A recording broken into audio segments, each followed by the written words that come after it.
김계용의 인생 스케치.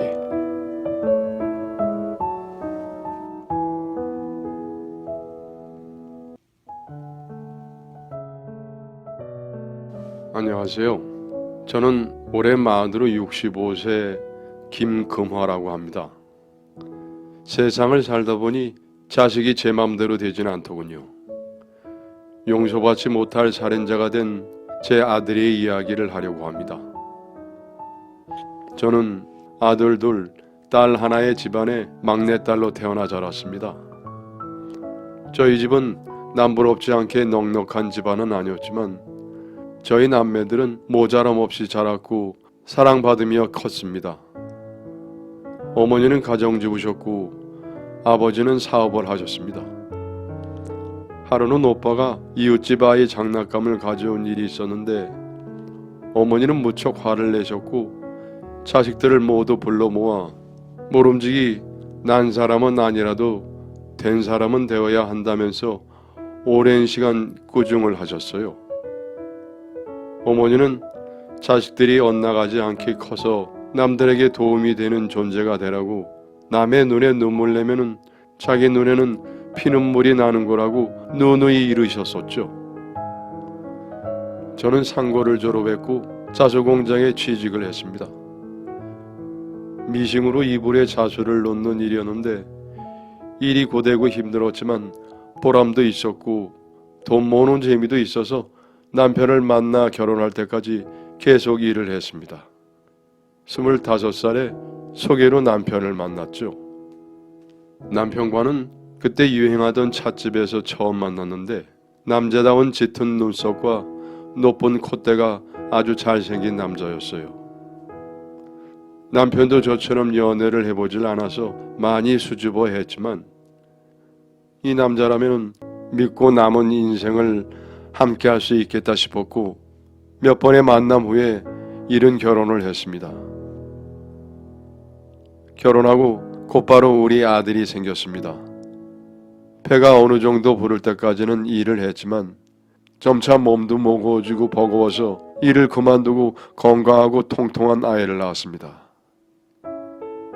아이를 더 가져보려고 했지만 무슨 이유인지 그 후로는 생기지 않았고 제가 아이 낳느라 고생했다면서 더 낳으려고 스트레스 받지 말고 아들 하나만 잘 기르자고 했어요. 그래서 아들 하나만 키운 게 화근이었던지도 모르겠습니다. 우리 아들은 너무나 외롭게 자랐으니까요. 아들은 건강하게 잘 자라줬고 심성이 착했습니다. 너무 착한 나머지 동네 불량한 아이에게 돈을 뜯기고 돌아와도 부모에게 이르거나 우는 법이 없었습니다. 뭘 사달라고 떼쓰는 일도 없고 속도 안 썩일 정도로 애가 너무 순진해서 자기 주장을 할 수 있게 꾸짖어 보기도 했습니다. 그러나 심성은 잘 변하진 않았어요. 제 아빠를 닮은 것 같습니다. 저희 남편은 사람 좋고 하는 행동이 시원시원한 스타일인데 병원에서 사용하는 의료 장비를 납품하는 영업사원을 했죠. 남편도 사실 엄청 활발하고 그런 사람은 아니고 오히려 수줍은 편인데 원체 사람을 좋아해요. 사람들에게 잘하고 성실하게 일하고 잘 웃으니까 영업사원으로서는 실적이 좋았죠. 우리 가족 먹고 살 만큼 가게는 잘 꾸려갔습니다. 아들은 17살이 되도록 변변한 친구 하나를 데려온 적이 없었습니다. 어릴 때는 학교 친구들 몇 번 데려왔었지 그 친구와도 오래 사귀지는 못하는 눈치였어요. 밖에 나가기는 하지만 친구가 있는지 없는지는 모르겠더라고요. 예민할 나이인데 그런 것을 묻기도 좀 그랬고 아들은 자기 얘기를 잘 안 했습니다. 학교에서 무슨 행사며 수학여행이며 가도 뭘 사달라고 하지 않았습니다. 동네 아줌마들과 얘기를 해보니 다른 집 아들 딸들은 옷을 사달라고 용돈을 달라고 그렇게 떼를 쓴다고 하는데 그때 처음으로 느꼈죠. 우리 아들이 일반적이지 않은 것 같았어요. 마음이 많이 아팠습니다. 아들은 착하기만 한 게 아니라 바보스럽고 소통에 문제가 있는 것 같았습니다. 제 아빠도 사람들과 어울리는 걸 좋아하지 않지만 일이니까 열심히 어울리는데 아들 녀석은 어떻게 험한 세상을 살아갈지 불안했습니다. 바쁜 남편에게 아들 문제를 상의했습니다. 애아빠가 앉혀놓고 대화를 시도해봤는데 아들은 별일 없다고 학교에서 잘 지낸다고만 했어요. 그러니 어떻게 더 할 수 있는 게 없었습니다. 20살이 돼서 아들은 대학에 입학을 했습니다. 공부를 잘하지는 못해서 성적 맞는 변두리 4년제 대학에 겨우 입학했습니다. 다행히 집에서 다닐 정도는 되는 학교였어요. 공부를 잘 못하는 것도 엄마 아빠를 닮은 것 같았습니다. 그래도 말 잘못하고 수줍어하는 아들이 학교도 무난하게 잘 졸업하고 군대도 잘 갔다 왔습니다. 전역한 아들이 27살에 회사에 취직했어요. 우리 아들은 회사에서도 일하는데 불편을 겪는 것 같았습니다. 어떻게 된 게 애 얼굴이 갈수록 흑빛인 거예요. 퇴근도 매일 늦고 저녁밥은 먹는지 마는지 집에서는 한술도 뜨지 않고 버릇처럼 한숨을 쉬는 겁니다. 매일 퇴근하면 양발도 안 벗고 조그만 자기 방에 들어가서 나오질 않습니다. 몰래 우는 것 같기도 한 게 가슴이 참 답답했어요. 힘들면 부모한테 말을 하든지 친구한테 말을 하든지 좀 풀어나가는 구석이 있어야 하는데 그러질 못하니까요. 어느 날은 회사에서 회식을 했는지 술이 잔뜩 취해서 휘청거리며 늦게 돌아왔습니다. 그때부터 아들은 간간히 술을 마시고 돌아오곤 했습니다. 슬슬 여자친구라도 생겼으면 좋겠는데 한편으로는 여자 잘못 만나서 휘둘리며 이용만 당할까 걱정도 될 정도였어요. 아무리 나이를 먹어도 강가에 내놓은 어린아이 같은 아들이었습니다. 언젠가부터 아들의 퇴근이 더 늦어지더라고요.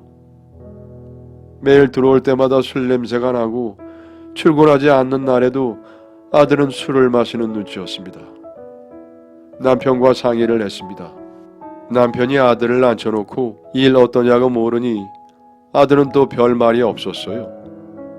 남편은 잠시 아무 말 없이 정자를 하고 있더니 그깟 회사 그냥 그만두라고 했습니다.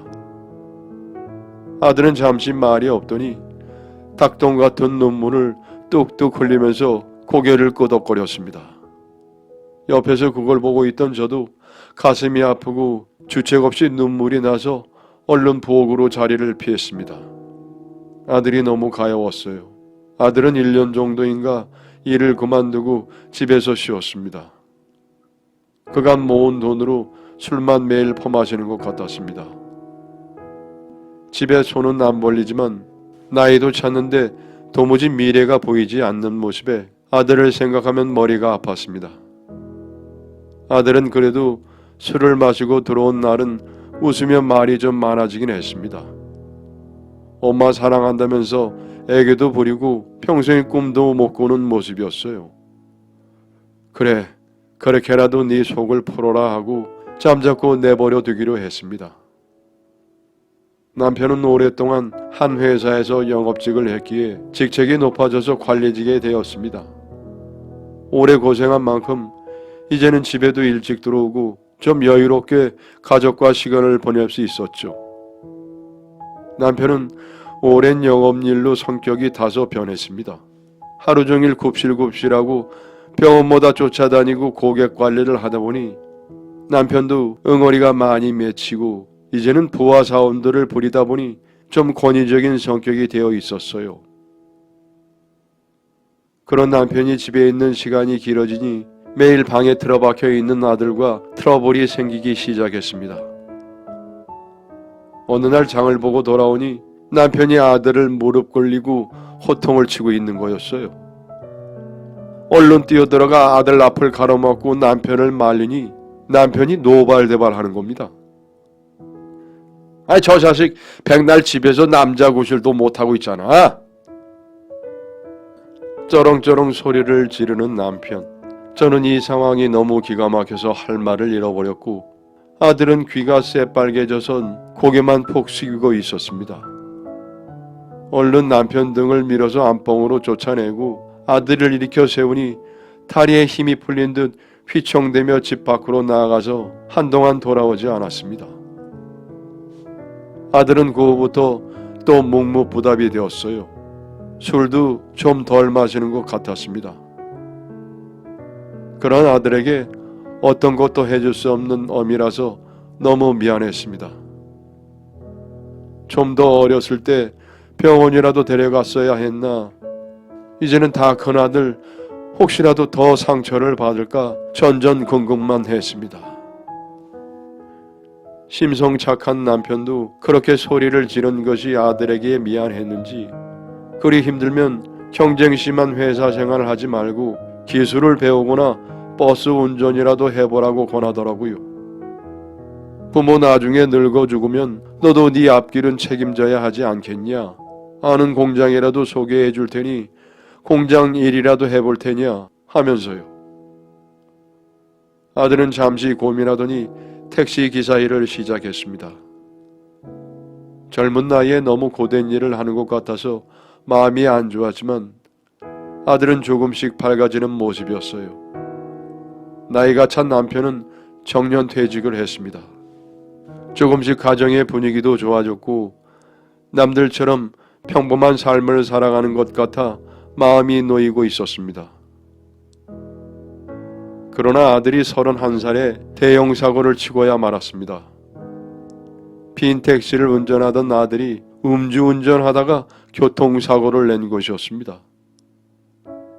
아들의 택시가 부부와 아들이 타고 있던 차를 들이받아 불행하게도 아빠는 그 자리에서 사망을 했고 엄마도 병원에서 사망하고 말았습니다. 그나마 다행으로 그 가족 15살 난 아들은 찰과상만 있을 뿐 어디 부러진 것 없이 멀쩡했다고 합니다.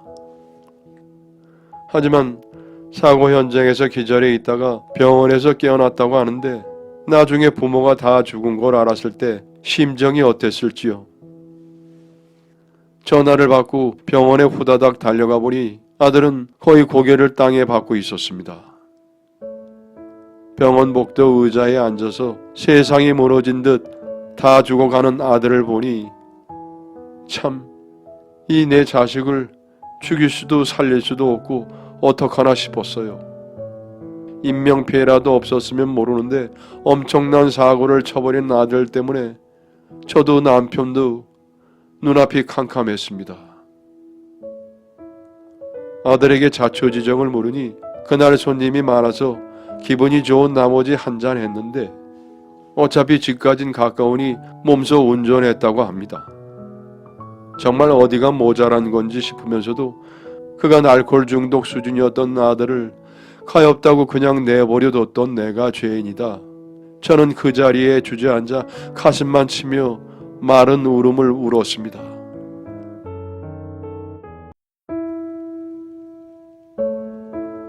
여러분의 사연을 기다리고 있습니다. 내용은 제한이 없고요. 구독과 좋아요는 저에게 큰 힘이 됩니다.